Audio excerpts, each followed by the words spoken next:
तो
दोस्तों आपने इस वीडियो के अंदर देखा कि इस सोल्डरिंग आयरन के अंदर जो खराब एलिमेंट था, इस एलिमेंट को हमने बदल कर इसके अंदर नया एलिमेंट डाल दिया है। तो अभी ये सोल्डरिंग आयरन हमारे सलने के लिए बिल्कुल ही रेडी है। तो हम इसकी टेस्टिंग करके दिखाते हैं।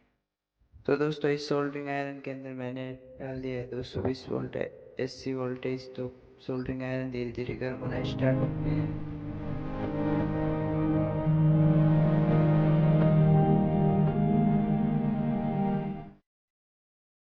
दोस्तों सोल्डरिंग आयरन गर्म तो हुआ है, लेकिन अभी तक पूर्ण रूप से गर्म नहीं हुआ है। तो थोड़ी टाइम और वेट करते हैं पूर्ण गर्म होने तक। तो दोस्तों आप देख सकते हैं कि सोल्डरिंग आयरन है जो हमारा पूरी तरह से जो गर्म हो चुका है। देखिए आप किस तरीके से सोल्डर वायर को पिघला रहा है, देखिए। तो दोस्तों देखिए जो हमारा सोल्डरिंग आयरन था वो बिल्कुल अच्छी तरीके से वर्क कर रहा है। तो दोस्तों आप भी अपने सोल्डरिंग आयरन के अंदर एलिमेंट को बदल कर उसको ठीक कर सकते हैं घर पर ही। तो अगर हमारा वीडियो अच्छा लगा तो वीडियो को लाइक और चैनल को सब्सक्राइब ज़रूर करें और वीडियो के ऊपर एक प्यारा सा कमेंट ज़रूर करें। धन्यवाद।